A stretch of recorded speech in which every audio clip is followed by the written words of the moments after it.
Ayahku demi meneruskan garis keturunan, malah mengikat seekor rubah. Siapa sangka setelah itu, rubah itu malah berubah wujud menjadi seorang wanita. Ayahku ketakutan sampai langsung berlutut memohon ampun. Ternyata wanita itu bukannya marah, malah mengajukan sebuah permintaan. Begitulah dia mengandungku. Bertahun-tahun kemudian saat aku pergi ke gunung untuk menebang kayu, aku malah bertemu seekor ular sanca raksasa yang sedang menyerang seekor rubah kecil yang terluka. Aku tidak sempat berpikir panjang. Kapak di tanganku langsung kulempar ke arahnya, dan langsung menebas kepala ular raksasa itu. Ular sanca itu meronta beberapa kali, lalu mati. Namun meskipun rubah kecil itu selamat, dia sudah sekarat. Aku segera membawanya pulang, dan mengobati lukanya dengan arak putih. Tidak lama kemudian, makhluk kecil ini sudah bisa berlari dan melompat. Sejak saat itu, rubah kecil ini ternyata seperti seekor anak anjing. Tinggal di rumahku dan tidak mau pergi. Tapi aku hanyalah seorang yatim piatu. Untuk menghidupi diriku sendiri saja sudah sulit. Beberapa kali aku mengusirnya kembali ke hutan. Siapa sangka setiap malam tiba, dia kembali lagi dengan santainya. Di mulutnya kalau bukan membawa buah liar, pasti membawa kelinci atau ayam hutan. Saat itulah aku baru sadar, rubah kecil ini sedang memberitahuku bahwa dia bisa mandiri. Barulah aku merasa tenang untuk memeliharanya. Sejak itu dia menjadi teman bermainku yang paling dekat. Aku menebang kayu, dia mengikutiku. Aku menggembalakan domba, dia juga ikut. Bahkan saat aku mengerjakan tugas sekolah, dia akan duduk diam di samping menemaniku. Tapi hari-hari seperti itu tiba-tiba berakhir di musim panas saat aku kelas 3 SMA. Rubah kecil itu tiba-tiba pergi. Aku menunggunya sampai gelap tapi dia tidak kembali. Malah ada seorang nenek tua yang datang ke rumah. Dia menggunakan tongkat. Senyumnya terlihat sangat ramah. Anak muda, aku datang untuk mencari cucuku. Apa kamu melihatnya? Hatiku mencelos. Belakangan ini tidak ada orang dari luar desa yang datang. Cucumu yang mana ya? Saat itu dia terbatuk pelan, menatapku dan berkata, beberapa tahun lalu aku pergi dan meminta cucuku menjaga rumah. Tapi saat aku kembali dia sudah tidak ada. Ada yang bilang dia tinggal di rumahmu. Mendengar itu, aku tampak bingung. Jelas-jelas hanya ada aku seorang diri di rumah. Aku menjawab dengan sopan, Anda pasti salah orang. Nenek itu hanya bergumam oh setelah mendengarnya. Sambil mengangguk dia terus menatap ke arah dapurku. Aku pun mengikuti arah pandangannya. Ternyata aku melihat rubah kecil sedang berjongkok di sana. Dia menatap nenek itu sambil menggoyangkan ekornya. Wajahnya bahkan seolah tersenyum. Padahal, ini adalah pertama kalinya dia muncul di hadapan orang lain. Tapi nenek itu setelah tersenyum sebentar, tanpa berkata apa-apa langsung berbalik dan pergi. Malam itu, rubah kecil tidur di atas perutku seperti biasa. Tapi keesokan harinya saat aku bangun, aku mendapati rubah kecil itu sudah tidak ada. Begitu aku turun dari tempat tidur, aku melihat ada sepotong baju merah di atas meja. Di dalam baju itu ada segumpal rambut hitam panjang milik seorang wanita. Bagian tengahnya dibungkus dengan kertas merah. Aku tidak tahu untuk apa benda ini. Jadi aku membawa barang-barang ini dan menemui kepala desa. Begitu kepala desa melihat benda ini, dia tertawa terbahak-bahak dan berkata, aduh, ini ada gadis yang menunjukkan rasa sukanya padamu. Dengan benda ini kamu bisa pergi ke rumah gadis itu untuk melamar. Cepat beritahu kakek, gadis mana yang memberikannya padamu. Aku langsung tertegun di tempat. Jangan-jangan rubah kecil itu yang membawakannya untukku. Tapi aku sama sekali tidak menyangka. Sejak hari itu, rubah kecil itu tidak pernah muncul lagi. Dia pergi, hatiku terasa hampa. Setiap hari selain makan dan tidur, aku mencarinya ke seluruh pelosok gunung. Sayangnya aku sama sekali tidak menemukan petunjuk apapun. Aku bahkan curiga dia dibawa pergi oleh pemburu. Begitulah aku terus mencari. Setengah bulan tapi rubah kecil itu belum juga kutemukan. Saat itu aku sudah putus asa. Kupikir aku tidak akan pernah melihatnya lagi. Hingga suatu malam setengah bulan kemudian, seorang nenek tua berjongkok menangis di depan gerbang rumahku. Aku berjalan ke depan pintu sambil mengerutkan kening. Bertanya padanya ada apa. Mendengar itu si nenek tua tiba-tiba mengangkat kepalanya.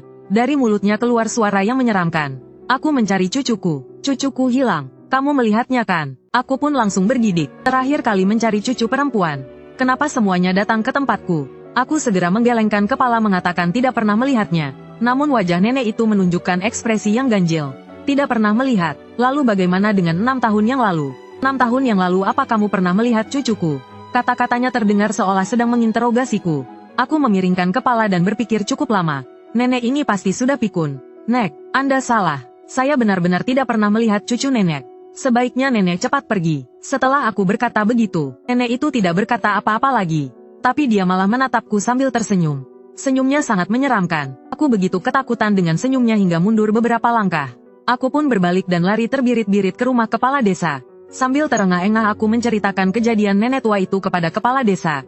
Kepala desa yang sedang merokok pun tertegun. Tiba-tiba dia menunjuk ke belakangku dan berkata, Apa yang kamu bicarakan itu dia? Seketika aku merasakan hawa dingin di punggungku. Dengan gemetar aku menoleh ke belakang. Aku pun melihat nenek tua yang tadi berdiri tanpa suara di belakangku. Aku sangat ketakutan dan segera bersembunyi di belakang kepala desa. Kepala desa mengamatinya dari atas ke bawah. Kamu dari desa mana? Tidak baik menakut-nakuti anak kecil di malam hari begini kan? Nenek tua itu hanya berkata dengan suara yang dalam. Aku datang untuk mencari cucuku. Setelah itu, tidak peduli bagaimana kepala desa bertanya. Dia hanya tersenyum. Lalu kepala desa mengambil 2 butir telur dari rumahnya dan memberikannya. Bawa benda ini dan enyahlah. Lain kali jangan datang ke wilayahku untuk menakut-nakuti orang. Tak disangka nenek tua itu mengambil telur itu dan melihatnya sekilas. Lalu membantingnya ke tanah. Dia menjerit sambil menunjuk ke arahku. Dia telah membunuh cucuku. Aku akan menghantuinya seumur hidup. Melihat ini, raut wajah kepala desa berubah drastis. Dia lalu menyuruhku menyalakan lampu di halaman. Aku pun segera menarik tali lampunya. Seketika area di depan pintu menjadi terang. Saat itulah aku baru bisa melihat dengan jelas. Ternyata di bahu nenek tua itu melingkar seekor ular berbisa berwarna merah. Saat ini ular itu sedang menunjukkan kedua taringnya, menatapku dengan tajam. Kepala desa langsung panik. Dia menoleh dan bertanya padaku dengan suara pelan. Nak, penglihatanku kurang bagus. Coba kamu lihat apa nenek tua itu tidak punya bayangan. Mendengar itu, aku langsung menoleh untuk melihat.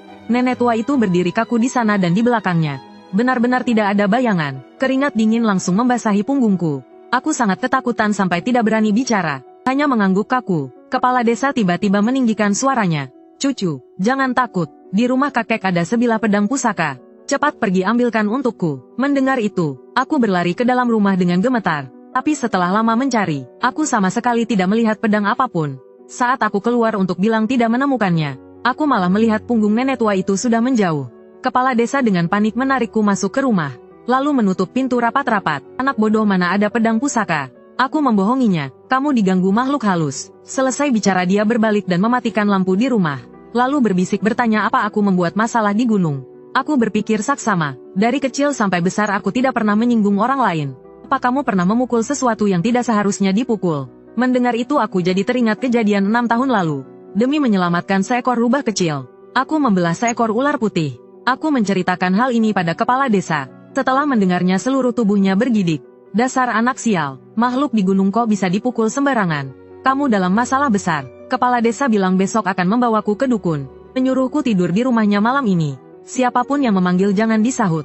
Malam itu, aku benar-benar tidak berani bersuara sedikit pun. Tapi saat tengah malam, sekitar jam 11 malam, tiba-tiba terdengar suara gemerisik dari luar. Disusul suara tangisan si nenek tua yang kembali terdengar di telingaku. Aku mengangkat kepala melihat keluar jendela. Sesosok bayangan bungkuk sedang berjalan di luar jendela. Dia terus berjalan. Tiba-tiba dia sudah menempel di jendela. Sepertinya sedang mencariku. Melihatnya aku sangat ketakutan hingga tak berani bergerak. Dan pada saat itu, suara kepala desa terdengar dari sebelah. Tutupi kepalamu dengan selimut. Jangan lihat. Aku buru-buru menarik selimut menutupi kepalaku. Jantungku masih berdebar kencang. Tapi suara tangisan itu masih belum berhenti. Terdengar sayup-sayup. Sampai lewat jam 3 pagi. Suara tangisan di luar baru berhenti. Tapi aku tetap tidak berani keluar dari selimut. Entah sudah berapa lama, aku pun perlahan tertidur. Lalu aku bermimpi buruk. Aku bermimpi melihat seekor ular putih yang tubuhnya hancur terbelah. Matanya menatapku tajam. Dari mulutnya keluar suara manusia, kembalikan nyawaku. Kembalikan nyawaku. Aku pun berteriak ketakutan. Tiba-tiba terbangun dari tidur. Di luar jendela hari sudah terang. Kepala desa sedang berdiri di samping tempat tidurku. Memintaku untuk segera bangun. Akan membawaku ke desa sebelah untuk bertemu dukun. Tapi pada malam harinya, nenek gila itu datang lagi. Masih merayap di jendela sambil menatapku dan tertawa. Kepala desa keluar membawa golok. Tapi tidak melihat apapun. Setelah itu membakar dupa dan uang arwah. Bersujud memohon ampun sama sekali tidak ada gunanya. Yang paling menakutkan adalah, keesokan harinya saat bangun, aku ternyata sudah terbaring di bawah pohon besar di gunung. Dan tempat itu adalah tempat di mana aku membunuh ular putih itu. Begitulah aku bersembunyi di rumah kepala desa selama 3 hari. Semua cara sudah dicoba. Kepala desa sudah tersiksa sampai tidak karuan. Aku tidak tega lagi merepotkannya. Jadi pada pagi hari keempat, aku tidak menghiraukan larangan kepala desa. Aku pun kabur pulang ke rumah. Tapi yang tidak kusangka, saat baru sampai di depan pintu rumah, kepala desa juga ikut menyusul dengan terengah-engah. Sambil membawa sekop di tangannya. Anak bodoh mana mungkin kakek melihatmu pergi menjemput ajal. Hari ini bagaimanapun juga, aku harus membantumu menyelesaikan masalah ini. Cucuku, karena sudah sampai sejauh ini, kakek tidak akan menyembunyikannya lagi darimu. Kepala desa tiba-tiba menoleh, menatapku dengan tatapan yang rumit. Nyawamu sedang diincar oleh keluarga Liu. Kalau mau selamat hanya tersisa satu cara. Begitu aku mendengar ini, aku hampir saja melompat. Apa? Keluarga Liu, keluarga Hu. Di desa ini tidak ada marga itu. Aku masih berpikir apakah kepala desa sedang bercanda denganku. Tak disangka kepala desa malah menggelengkan kepalanya dengan serius. Memberitahuku, di gunung kita ini ada 5 keluarga dewa besar. Hu Huang Bai Liu Hui. Ular yang dulu kamu pukul. Dan yang sekarang datang mencarimu. Semuanya adalah orang dari keluarga Liu. Sedangkan rubah kecil yang pernah kamu selamatkan dulu. Kemungkinan besar adalah orang dari keluarga Hu. Kamu memukul ular itu untuk menyelamatkan orang dari keluarga Hu. Masalah ini hanya bisa meminta bantuan dari keluarga Hu. Aku mendengarnya sampai gemetar ketakutan. Bertanya pada kakek apakah ada cara lain. Sebenarnya jalan manusia dan siluman itu berbeda. Kakek tidak ingin kamu menempuh jalan ini. Tapi sekarang semua cara kita sudah habis. Kepala desa berkata sambil menunjuk ke dalam dekapanku. Baju merah itu masih ada. Aku mengeluarkannya dengan gemetaran. Selama ini aku selalu membawanya. Bagaimanapun juga ini barang orang lain. Takut hilang. Pegang baik-baik, ini adalah benda pusaka dari seorang gadis keluarga Hu. Hanya dengan membawanya kamu punya kesempatan menemukan keluarga Hu. Begitu suaranya selesai, di halaman luar, tiba-tiba terdengar suara gemerisik yang sangat padat.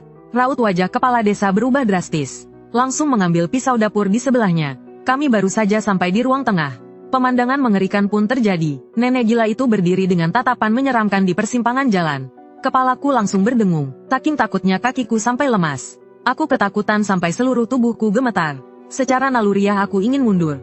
Air mata menggenang di pelupuk mataku. Kepala desa langsung menarikku kembali. Mengganjal pintu utama dengan meja. Dia berbalik dan berteriak padaku, cucuku dengarkan. Biarkan keluarga Hu yang turun tangan. Hanya dengan begitu desa kita bisa selamat. Kepala desa menunjuk ke jendela belakang. Panjat keluar dari jendela belakang. Bawa benda amanat ini. Larilah ke kuburan massal di Gunung Selatan. Apapun suara yang kamu dengar, jangan pernah menoleh ke belakang. Pintu utama sudah digedor oleh kawanan ular dari luar dan menimbulkan suara benturan keras. Beberapa ular kecil sudah masuk melalui celah pintu. Kepala desa menggertakkan giginya, menahan daun pintu dengan sekuat tenaga menggunakan tubuhnya. Aku menatap kepala desa yang sudah tua itu. Air mataku pun mengalir deras. Aku mengeluarkan baju merah itu dari balik bajuku. Dengan cepat aku membuka jendela belakang, lalu terjun ke dalam malam yang tak berujung. Belum jauh aku berlari, tiba-tiba aku mendengar suara dari belakang. Suara gemerisik yang ramai. Ternyata seekor ular berbisa berwarna merah padam mengejarku. Kecepatannya sangat tinggi, dan hampir saja menggigit tumitku.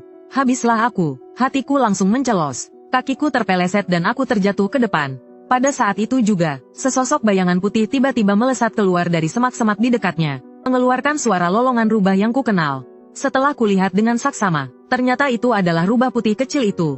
Ia memiliki 2 ekor. Tanpa rasa takut ia menerkam ular berbisa itu. Bergulat dengannya. Melihat itu, aku buru-buru mengambil golok, ingin pergi membantu. Tapi tak disangka rubah kecil itu menggigit ekor ular. Lalu dengan cepat lari ke dalam hutan yang gelap gulita.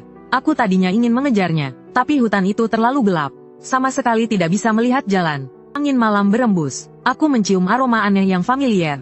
Itu adalah aroma khas dari rubah kecil itu. Aku langsung sadar, rubah kecil itu jelas bukan rubah biasa. Dia benar-benar peri rubah. Saat aku melihatnya tadi, rasa takutku menjadi jauh lebih tenang. Tapi aku tidak punya waktu untuk ragu-ragu. Kakek kepala desa masih menungguku untuk diselamatkan. Aku menarik napas dalam-dalam, hanya bisa memberanikan diri untuk terus berlari ke Gunung Selatan. Aku belum pernah berlari secepat ini. Angin berdesing di telingaku. Di belakangku sepertinya selalu ada sesuatu yang dingin. Rasa licin menempel di tumitku. Aku tidak berani menoleh ke belakang. Hanya bisa berlari kencang di bawah cahaya bulan yang redup. Ini adalah daerah terlarang di desa. Biasanya tidak ada yang berani datang. Semakin ke atas jalannya semakin sepi.